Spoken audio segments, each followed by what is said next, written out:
El Instituto Interamericano de Capacitación y Desarrollo, INTERCADE, les da la bienvenida a este curso internacional especializado en minería, modalidad virtual. La conferencia estará a cargo del consultor INTERCADE, especialista en el tema con experiencia en el campo minero. Los archivos adjuntos, anexos, preguntas y respuestas serán expuestos a través de nuestra aula virtual. Las consultas y soporte las podrá hacer a través del email tutorweb@intercade.org. Damos paso así al consultor INTERCADE para el desarrollo de esta conferencia virtual.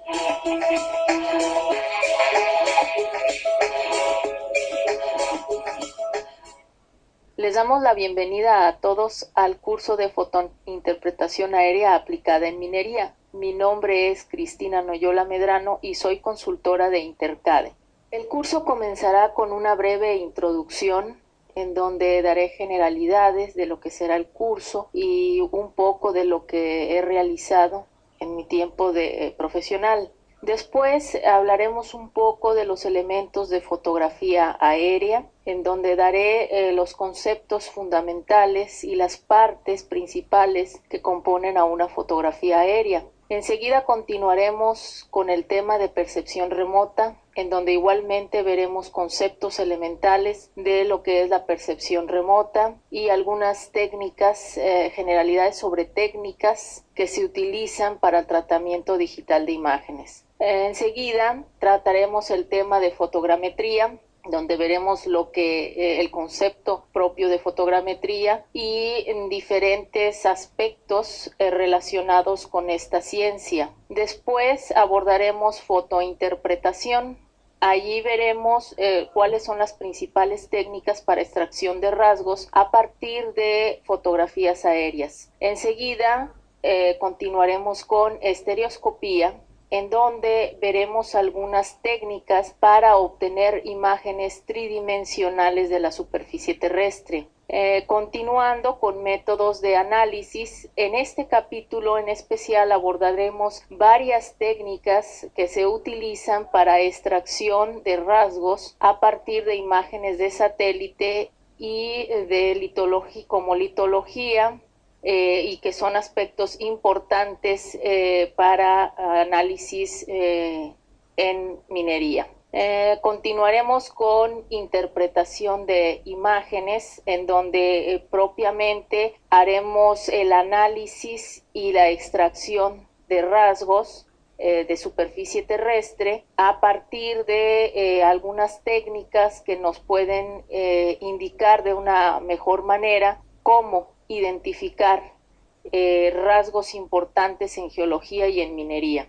Enseguida tomaremos el tema de interpretación de estereoimágenes. Aquí vamos a aprender cómo fotointerpretar a partir de imágenes tridimensionales o de imágenes epipolares, en la cual se tendrá que hacer utilización de lentes especiales para poder extraer rasgos como curvas de nivel, aspectos de litología, algunos aspectos de vegetación, alteración, etc. Después continuaremos con fotointerpretación aérea práctica, en donde veremos más ejemplos sobre minas o zonas en donde ya se tiene conocimiento de mineralización, y finalmente tendremos lo que es sensoriamiento remoto, que es retomar un poco lo que son métodos de análisis y percepción remota.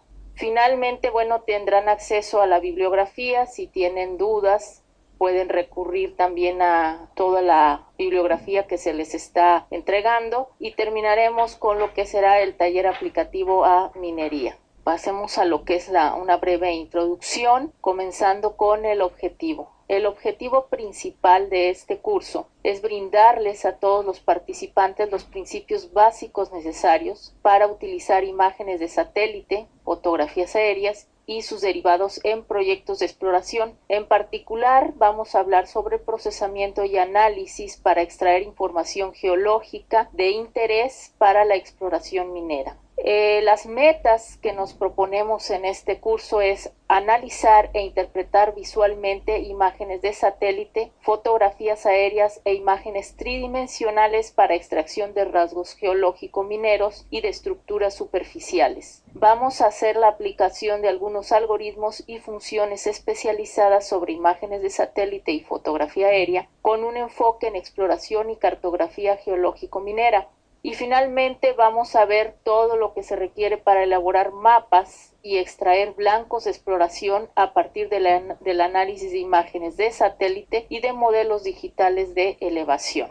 Algunos aspectos generales, normalmente todo lo que es exploración geológico-minera empieza con trabajos en campo. Una de las cosas importantes en estas técnicas es reducir precisamente el trabajo que se hacía en campo, como lo podemos ver en la primera fotografía de la parte superior izquierda, en donde ahí estaba haciendo cartografía geológica en el estado de Oaxaca para aspectos mineros. Y luego, de esta parte pasé a lo que sería ya el área ya propiamente de interpretación de imágenes de satélite para el área de Baja California, en donde podemos observar en la fotografía del centro superior. Ahí ya empecé a utilizar algunos aspectos de interpretación de imágenes de satélite para el área de Baja California, en donde ya utilicé varias técnicas de la percepción remota. Después continué para mis estudios de doctorado el análisis ya de imágenes tridimensionales, como lo podemos observar en la fotografía superior izquierda, en donde ya se hizo un análisis para cuerpos cónicos, que en este caso son volcanes de ceniza, y ahí ya se utilizaron modelos digitales de elevación. Podemos obtener información a partir de estas técnicas para obtener el volumen, las formas que tiene el volcán y ver sus estados de erosión. Ya después de mi doctorado comencé también a hacer interpretación de imágenes para extraer rasgos lineales, estructuras como fallas o fracturas en las zonas costeras, como lo estamos observando en la fotografía inferior derecha, en donde podemos observar una zona de Cancún, del área de Cancún. En esta zona en particular, el interés era extraer rasgos estructurales para ver si la marea estaba afectando a lagunas internas. Esta es una aplicación para extracción de rasgos de fallas y fracturas, que también puede ser muy bien empleada para extraer extracción de fracturas y fallas, pero con aspectos mineros. En el caso de imágenes también tridimensionales, también pueden ser utilizadas para extraer rasgos volcánicos y rasgos estructurales, como lo que se observa en la fotografía inferior central, en donde es parte del campo volcánico de Camargo en Chihuahua, al norte de México. Aquí estamos viendo en la fotografía del lado izquierdo, es una fotografía en 3D. Para poder observarla en 3D hay que utilizar anaglifos, y a partir de ahí se hace la interpretación que estamos observando a su lado derecho.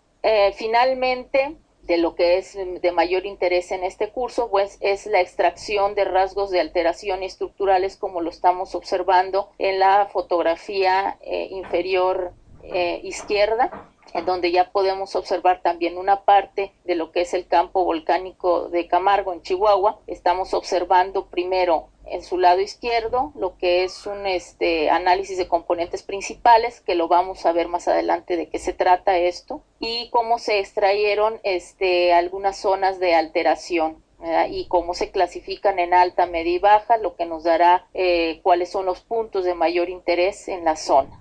Pasemos a ver lo que son elementos de fotografía aérea.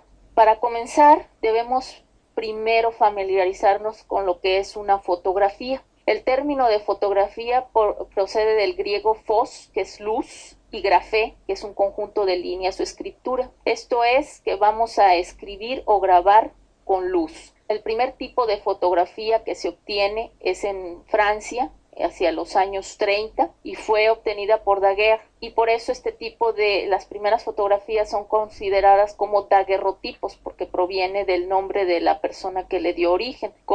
Y un daguerrotipo es lo que estamos viendo en la fotografía que nos está presentando un área de París.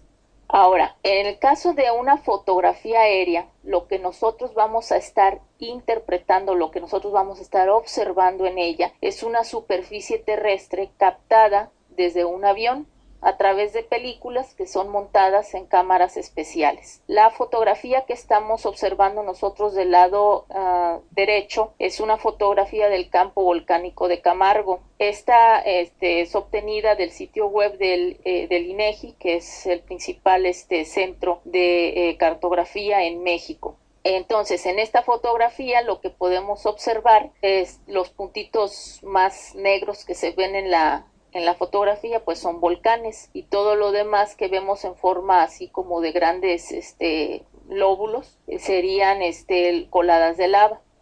En el caso de una fotografía, lo que se intenta en la fotografía aérea es proyectar una zona o un terreno, digamos. ¿Y qué es proyectar? Pues es trasladar un elemento geométrico de un sistema de referencia a otro. Hay diferentes tipos de proyecciones. La más utilizada es la proyección Mercator, en donde estamos observando zonas del terreno que han sido proyectadas de esta manera a partir de lo que es la forma esférica de la Tierra. Se observa ahora el terreno en una forma plana, que sería la parte de un mapa o de una fotografía aérea en este caso.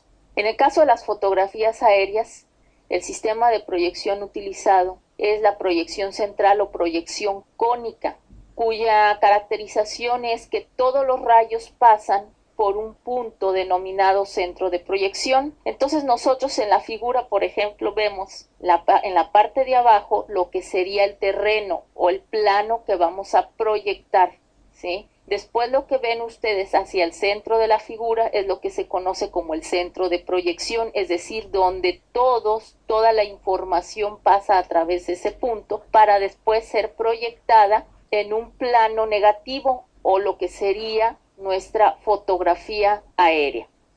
El punto principal en una fotografía aérea es el centro de la proyección ortogonal. Entonces nosotros tenemos nuestro centro de proyección, que ya habíamos mencionado que es donde pasa los rayos de información a través de él, y luego pasan a lo que es la proyección en negativo de la fotografía aérea, y el punto central de la fotografía aérea es lo que se conoce como punto principal. El eje principal es la línea formada por el centro de proyección y el punto principal. Entonces, si ustedes observan en la imagen, nuevamente tenemos nuestro centro de proyección en la parte inferior, y el eje principal va a ser el que va a unir a este centro de proyección con nuestro punto principal, que está ya dentro de lo que sería la fotografía aérea. La distancia principal o distancia focal es la distancia comprendida entre el centro de proyección y el plano del negativo, medido sobre el eje principal, y se denominan con la letra C o F. Entonces, esa distancia que hay entre el centro de proyección y el punto central de la fotografía será nuestra distancia focal. Todas estas medidas son importantes porque más adelante todo esto se utiliza para poder hacer ortorrectificación o para poder sacar imágenes estereoscópicas. Para eso es necesario tener en cuenta todos estos conceptos. El punto nadir es el punto de intersección de la vertical que pasa por el centro de proyección con el plano del negativo y se denomina con la letra N. Este punto nadir, cuando más adelante veamos la manera de cómo se va a ortorrectificar, es importante tenerlo en cuenta. Entonces ustedes pueden ver cómo se encuentra el punto nadir con respecto al punto principal. No son coincidentes. El punto nadir tiene cierto desplazamiento con respecto al punto principal, como lo observan en la figura en la diapositiva. El punto isocentro es el punto de intersección de la bisectriz al ángulo formado por el punto principal, centro de proyección y punto nadir, con el plano del negativo. Se denomina con la letra I y el desplazamiento debido a la inclinación es radial a este punto. Entonces ustedes pueden ver en la figura tenemos lo que es el centro de proyección nuevamente en la parte inferior, tenemos nuestro plano de proyección que sería nuestra fotografía aérea, tenemos el punto nadir, el punto isocentro y el punto principal y todo eso nos va a formar una línea que va a converger en este punto isocentro. La línea principal es la línea formada por la alineación del punto principal, del punto isocentro y el punto nadir. Aquí ya lo estamos viendo incluso en 3D, en la imagen que se presenta en esta diapositiva, se está delimitando bien lo que es la línea principal y cómo es que convergen todos estos puntos sobre esta línea principal. El plano principal es el plano formado a partir de la línea principal y el centro de proyección. Y aquí lo pueden observar claramente en la figura, está en un color morado con respecto al resto de la figura en 3D. Hay varias maneras de poder clasificar las fotografías aéreas y vamos a ver algunas maneras de clasificación. En función del campo angular tenemos supergran angulares, ¿verdad? Que son aquellos que tienen una distancia focal que va a 90 milímetros y que tienen una apertura angular de 120 grados o más. Gran angular, tenemos un C de 150 milímetros y un ángulo de hasta 90 grados. Y las normales tienen una distancia focal de 210 milímetros y una apertura angular hasta de 60 grados. En la figura podemos observar cómo se diferencian en función del campo angular. Entonces tenemos la normal que está a su lado izquierdo, ahí están viendo cómo la apertura angular es de 60 grados, después viene el gran angular, 90 grados, y el supergran angular con 120 grados a su lado derecho. Como pueden ustedes observar, la cantidad de terreno que es captada depende también mucho del campo angular. En un supergran angular vamos a poder captar una mayor porción de terreno con respecto a lo que vamos a poder captar con una normal, con una apertura hasta de 60 grados.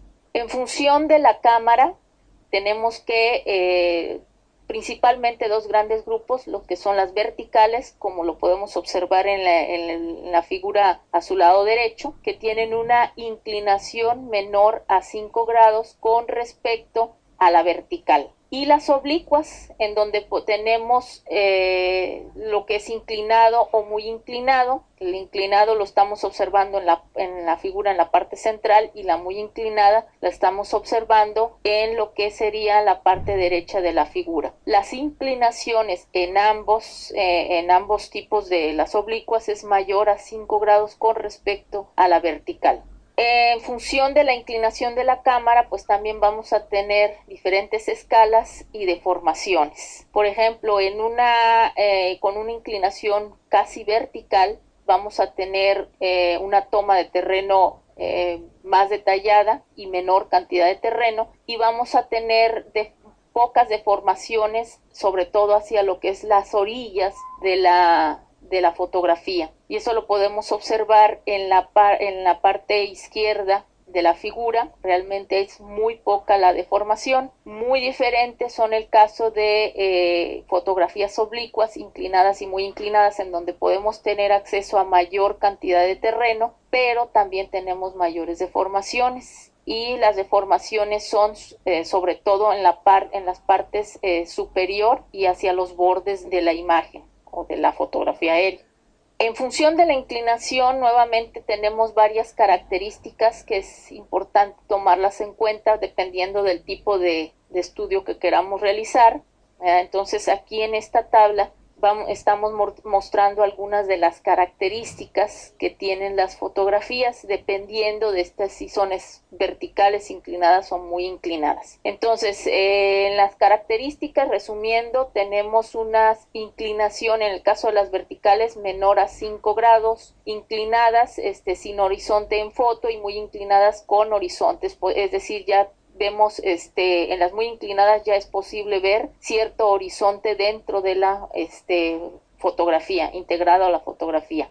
La superficie captada en el caso de las verticales es muy pequeña, en las inclinadas es pequeña y en las muy inclinadas pues tenemos la oportunidad de tener mayor cantidad de terreno. La forma del área de la fotografía en el caso de las verticales pues va a ser rectangular, en las inclinadas trapezoidal y las muy inclinadas igualmente trapezoidal. La escala en el caso de las fotografías verticales va a ser uniforme en superficies planas. Cuando haya ya cierto tipo de relieve, entonces la escala va a variar dependiendo pues del grado de diferencia entre la parte más baja y más alta del terreno. En el caso de las inclinadas, pues va a decrecer de un primer plano hacia el fondo, ¿sí? O sea, hacia el fondo vamos a ver que va a estar más deformado y además las escalas van a tender a hacerse más grandes. En el caso de las muy inclinadas va a decrecer de un primer plano hacia el fondo, ¿sí? Las ventajas para el caso de las fotografías verticales, pues es fácil para cartografiar porque realmente como no hay mucha deformación, es fácil pasar de la fotografía a un mapa. En el caso de las inclinadas, pues cartografía de superficies mayores y de las muy inclinadas, pues también vamos a tener grandes cubrimientos de superficie y por lo tanto, pues la cartografía va a resultar un poco más económica. Claro que pues habrá que paliar con los problemas de deformación. El uso más frecuente en el caso de las verticales es fotogrametría y fotointerpretación. Aquí sí es posible poder obtener ortofotos. Para el caso de inclinadas y muy inclinadas,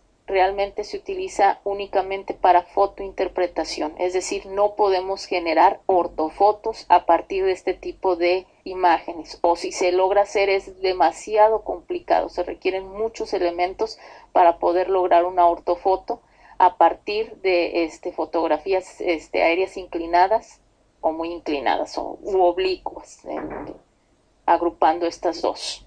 En función de la escala, vamos a tener fotografías aéreas de escala pequeña, media y grande. ¿Cuál vamos a elegir? Pues dependiendo del tipo de estudio que queramos realizar. Entonces estamos viendo, por ejemplo, en la parte derecha, vemos una fotografía aérea a escala 1/60,000. Esto es lo que se considera una escala pequeña. Realmente tenemos rasgos muy generalizados de la zona.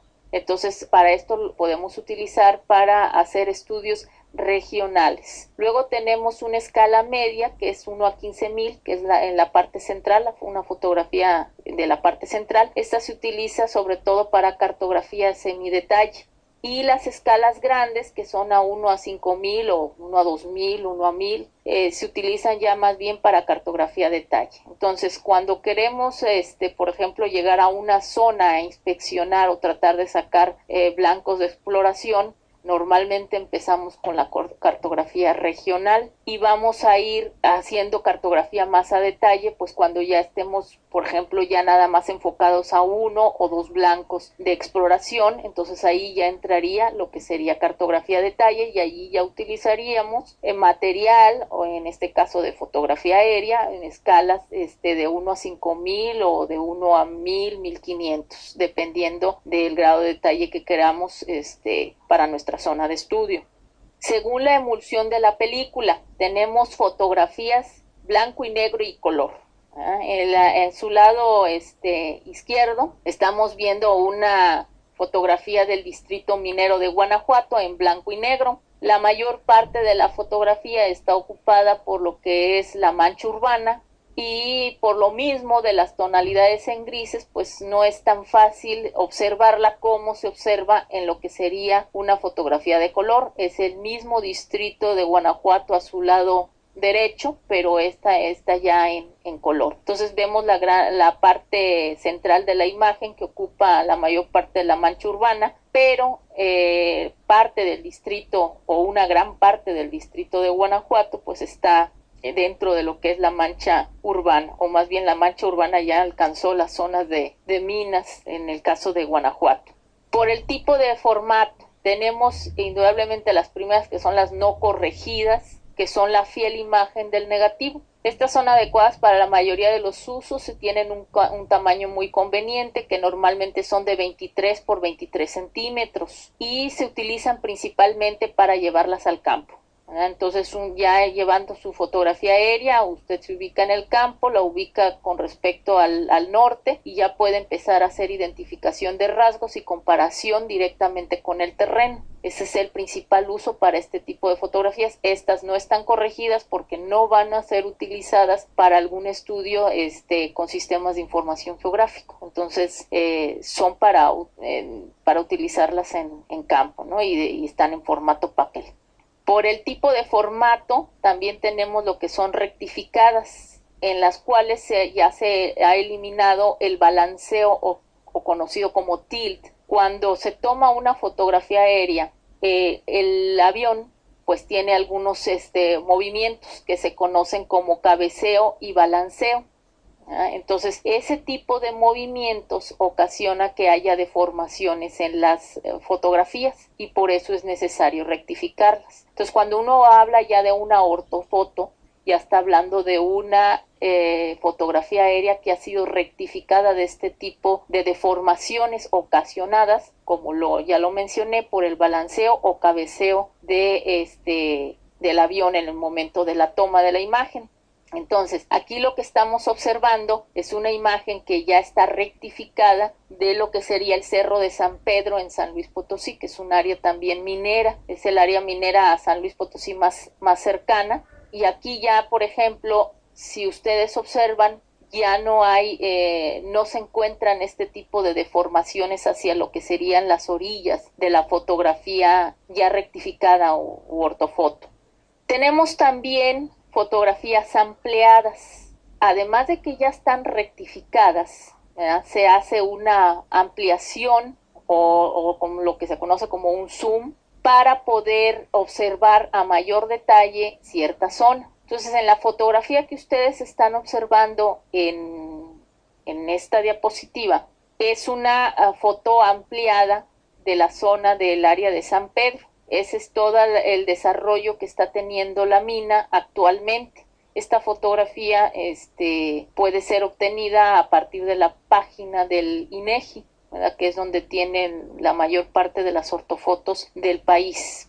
Mosaicos. ¿Cuándo hacemos mosaicos? Bueno, el hacer mosaicos es unir, es hacer una serie de uniones de fotografías aéreas en una sola foto. Esto se hace principalmente para proporcionar un índice de las fotografías individuales y por eso se le denomina mosaico índice. Esto que estamos observando es un mosaico índice de toda la región de Mineral del Monte en Hidalgo, en México, y todas las fotografías que nosotros podemos obtener a partir de este mosaico son fotografías aéreas a escala 1 a 10,000.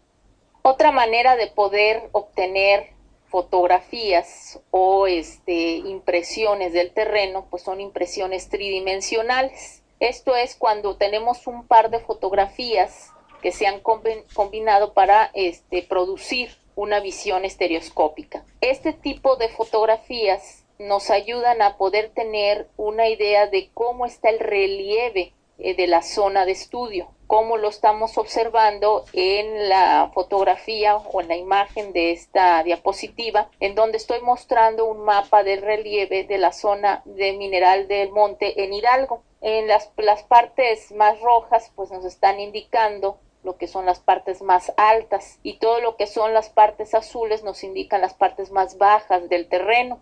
El mayor interés de esta zona precisamente se encuentra en las zonas que están más altas, ¿verdad? Que tienen de mayor relieve. Es donde hay los principales trabajos mineros de la zona. En esta parte en particular, porque porque el distrito en general es bastante amplio. Ahora, algo muy importante que se debe de conocer en el momento que se obtiene una fotografía aérea es tener en cuenta que toda la fotografía aérea que se adquiere debe tener cierta información, y esta información va a ir en lo que se conoce como área de información o cintilla de la fotografía aérea. Lo que nosotros debemos buscar es el número de foto. ¿Por qué? Porque esta nos va a dar la seriación entre un grupo de fotografías. Sobre todo si vamos más adelante a hacer estereoscopía, necesitamos ubicar cuál es el par estereográfico para poder producir nuestra imagen tridimensional, y para esto pues nos tenemos que apoyar en el número de fotografía. Normalmente viene en la parte superior izquierda, al menos en México así es como se produce la fotografía aérea. Luego viene el número de cono. Esta información es muy importante porque a partir del número de cono nosotros vamos a poder obtener información sobre la cámara que hizo la toma de la fotografía aérea, y por medio de este documento vamos a poder sacar la distancia focal, el ángulo de la toma, y todos estos datos nos van a poder servir para poder hacer ortorrectificación. Entonces por eso es importante también conocer lo que es el número de cono del cual está emergiendo esta fotografía aérea. Después viene el reloj. El reloj nos indica la hora a la cual se tomó la fotografía. Esto es importante, ¿por qué? Porque dependiendo de la hora a la que se haya tomado la fotografía aérea, pues esta será la ubicación en la que esté el sol, la posición del sol, y esto nos ayudará a entender si lo que estamos observando en coloraciones más oscuras son sombras o eso es algún otro tipo de factor que esté generando coloraciones más oscuras en la fotografía. Por eso es importante saber si tenemos el sol con cierta inclinación o está vertical con respecto a la toma de la fotografía. Luego viene el altímetro.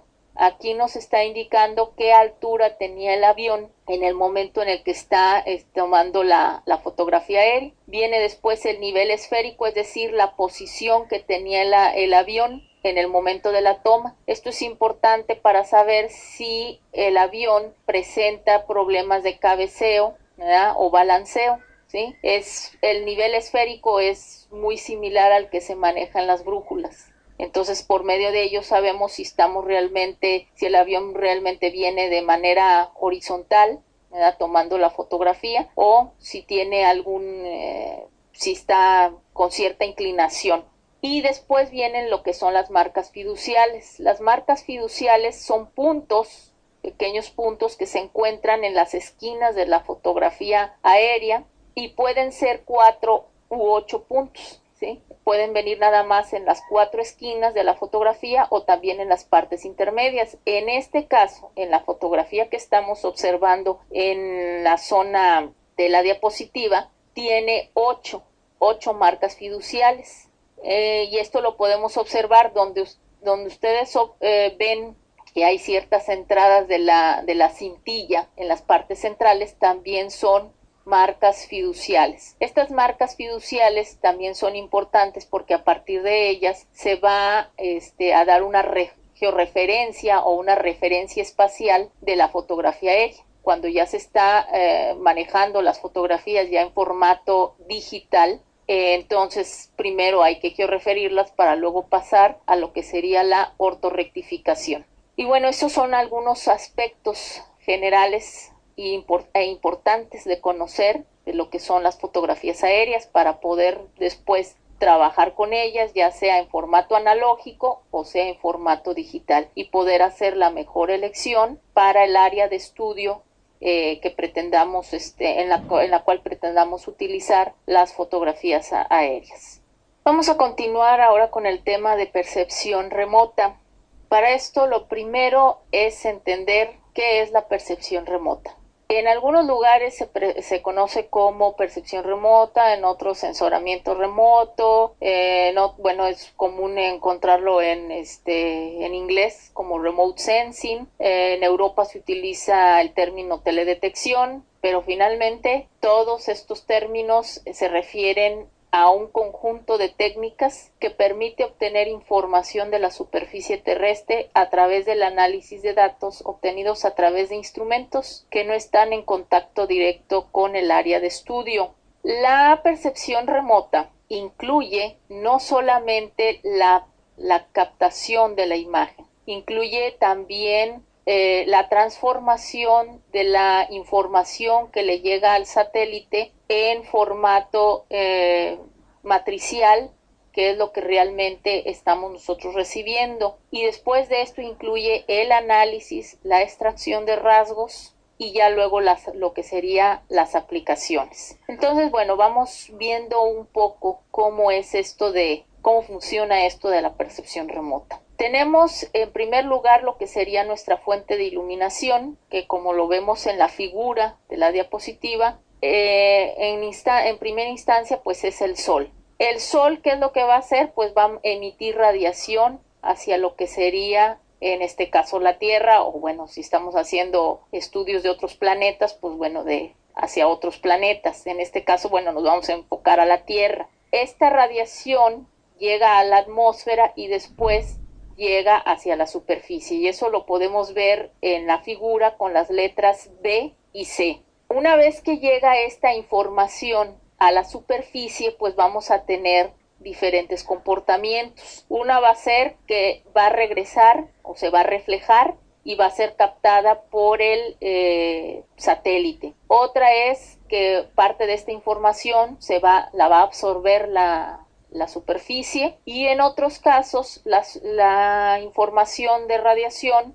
va a seguir su camino, pega primero a un primer objetivo y luego sigue viajando a través de la superficie. Después de que la información ha sido captada por el satélite, que en este caso viene representada con todas las flechas azules y con la letra D en la figura, esta información es enviada del satélite a diferentes antenas distribuidas en diferentes partes de la Tierra, y esta información que llega después va a ser procesada y tiene un primer proceso. Eso lo vamos a ir viendo más adelante, cómo es este proceso de la información que llega al satélite. Y una vez que esta información ha sido procesada por las diferentes antenas, se codifica esta información y se envía a los diferentes usuarios.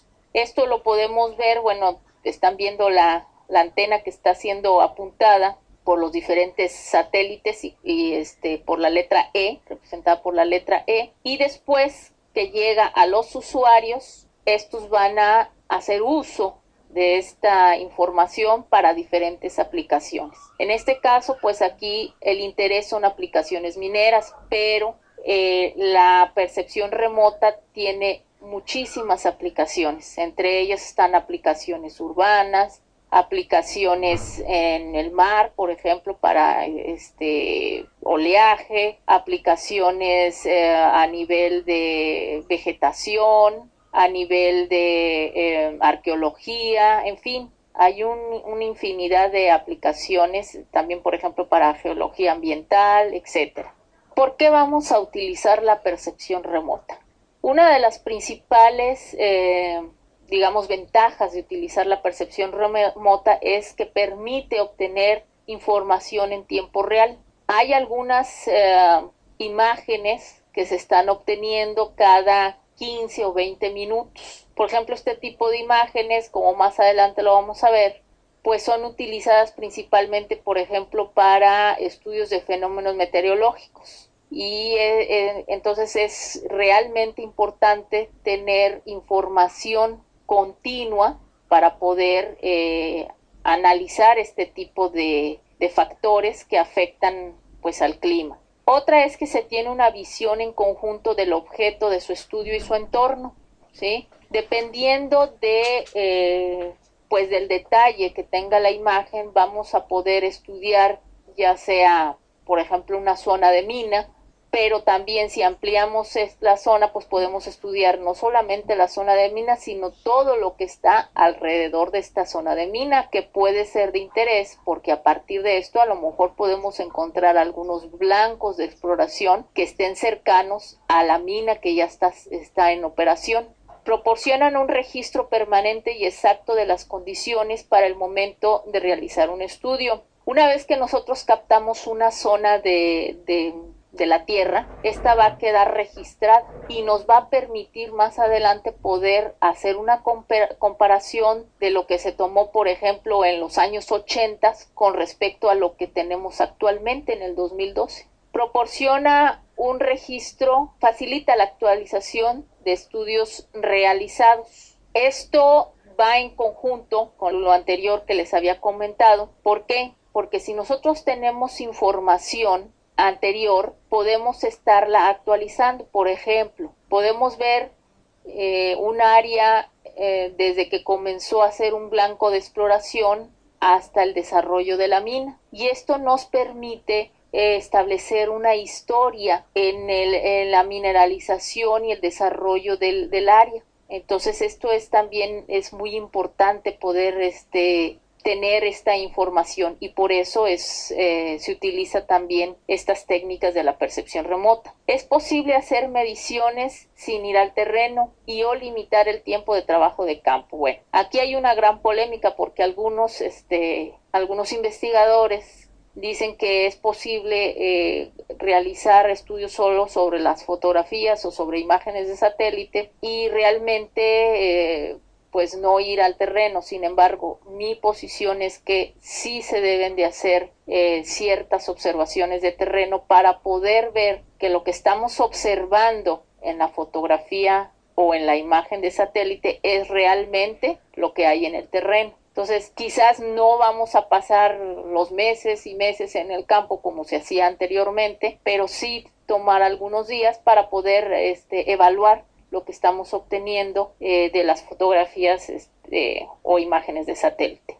Ahora, ¿cuál es el principio de la percepción remota? Bueno, el principio del cual parte esta técnica es que cada objeto emite energía electromagnética en función de su propia naturaleza y de la radiación que recibe. Por eso es posible hacer diferenciación de elementos, porque cada parte del terreno tiene una respuesta diferente a la radiación del sol, que está recibiendo del sol. Y eso, por ejemplo, lo podemos observar en la imagen que está en su parte superior izquierda, que es una imagen Landsat.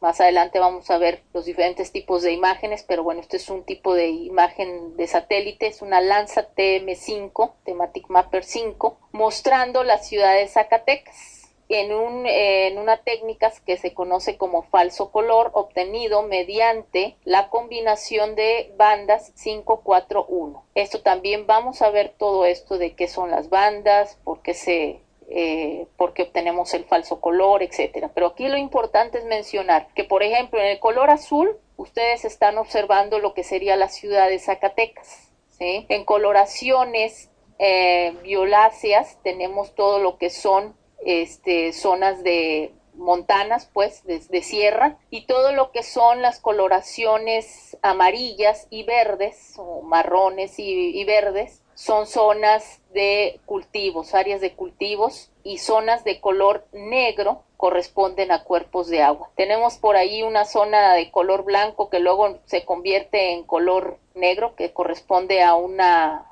nube que está pasando ahí por la zona en el momento en que fue captada la imagen. Entonces, como ustedes pueden ver, cada elemento que está componiendo la imagen pues tiene una respuesta diferente, y para nosotros es fácil después poder interpretar todas estas respuestas aplicando todas las técnicas que nos proporciona lo que es la percepción remota. Ahora, en la parte de abajo, lo que les estoy mostrando es una imagen de las áreas que abarca el espectro electromagnético, ¿sí? El espectro electromagnético es lo que nos muestra es una serie de regiones, ¿verdad?, que están delimitadas por el comportamiento de la luz, ¿verdad?, o de la radiación del sol, ¿verdad? Más adelante también vamos a ver cuál es el principio de lo que es el espectro electromagnético. Aquí en la imagen lo que quiero mostrarles es que de todo el espectro electromagnético, el ser humano únicamente con sus ojos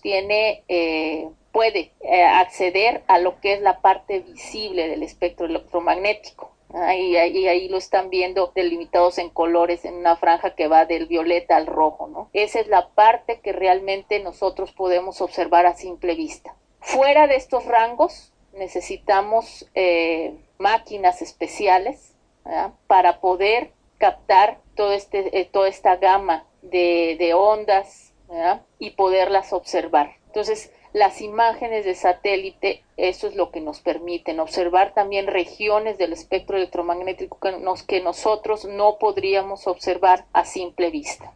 Entonces, el campo electromagnético es un campo físico de tipo tensorial producido por aquellos elementos cargados eléctricamente. Entonces, el campo electromagnético está formado por dos campos, o subdividido por dos campos. El campo eléctrico, que tiene una variación de longitud y perpendicular a la orientación de la propagación, y tenemos el campo magnético, que es perpendicular al campo eléctrico. Entonces, esas son las dos grandes propiedades de nuestro campo electromagnético. En resumidas cuentas, la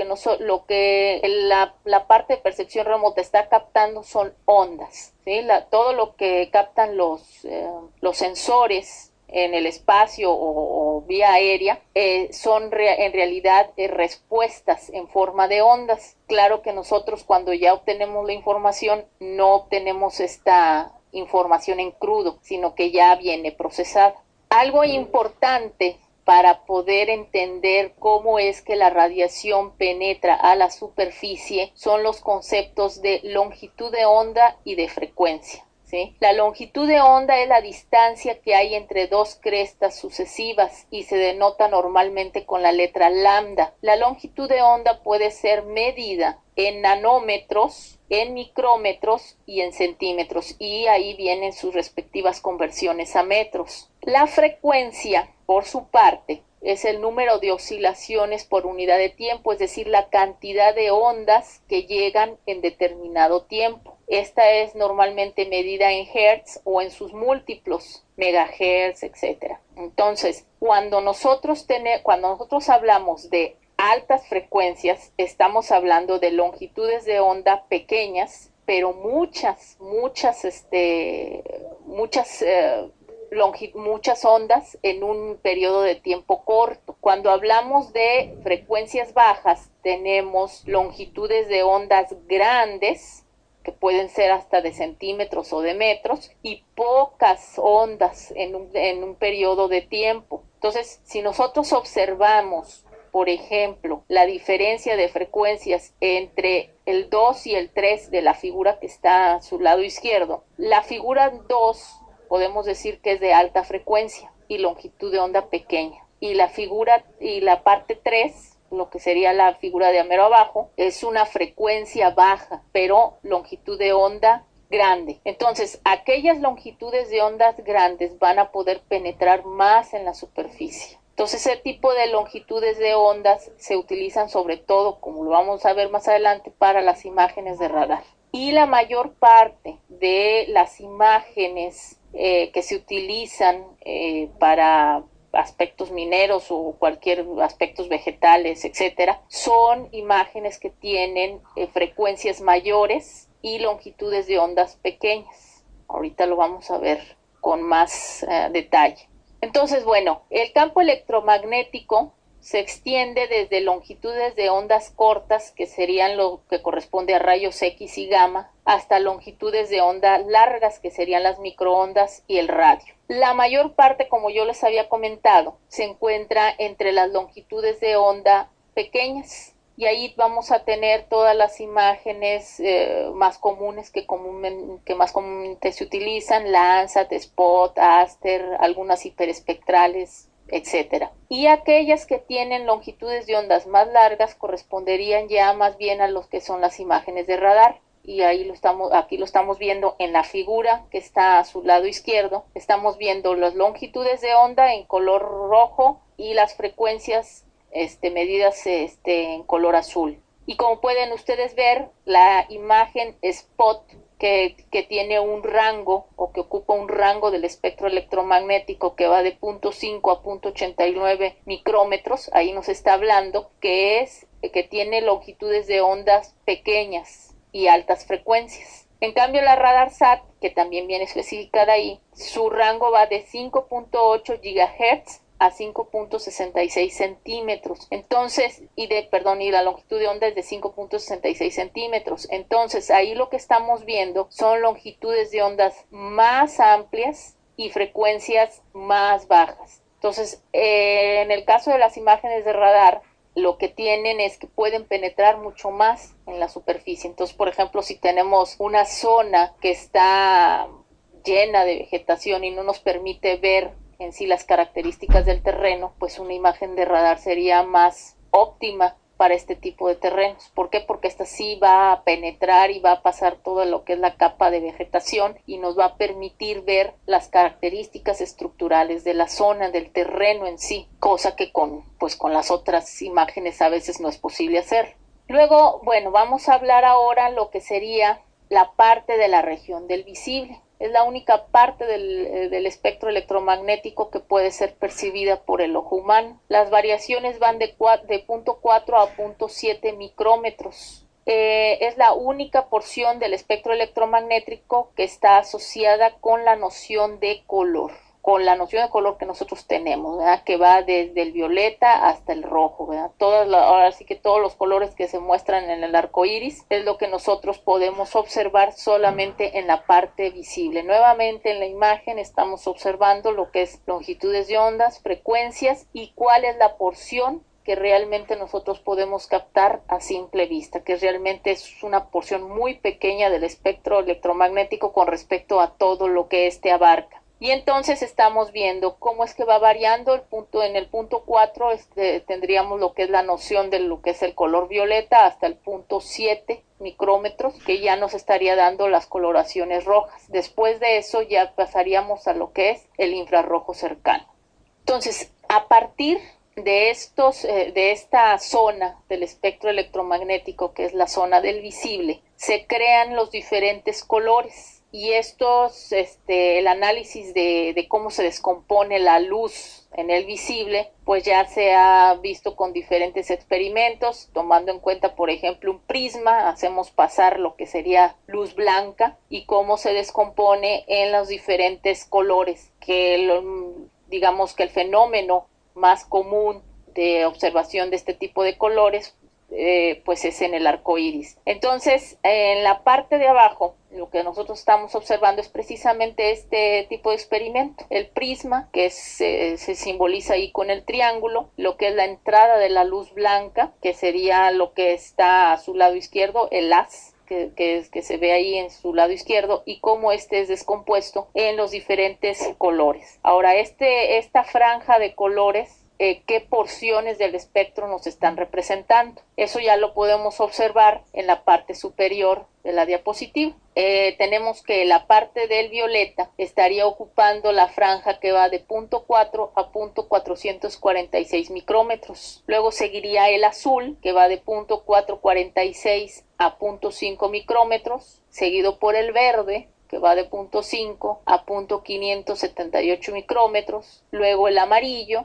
de 0.578 a 0.592 micrómetros, después el naranja de 0.592 a 0.620 micrómetros y luego el rojo de 0.620 a 0.7 micrómetros. Dentro de este rango de colores sale lo que nosotros conocemos como colores primarios. Los colores primarios, la característica que tienen es que no pueden ser creados mediante combinaciones. Estos son únicos y a partir de ellos se crean una serie de combinaciones y podemos generar nuevos colores. Los colores primarios son el rojo, el verde y el azul. Y esta combinación de colores la vamos a estar usando constantemente para obtener imágenes de color. Más adelante vamos a abordar este tema, pero es importante tomar en cuenta que a partir de esta pequeña porción del espectro nos quedamos con lo que serían los colores primarios para poder generar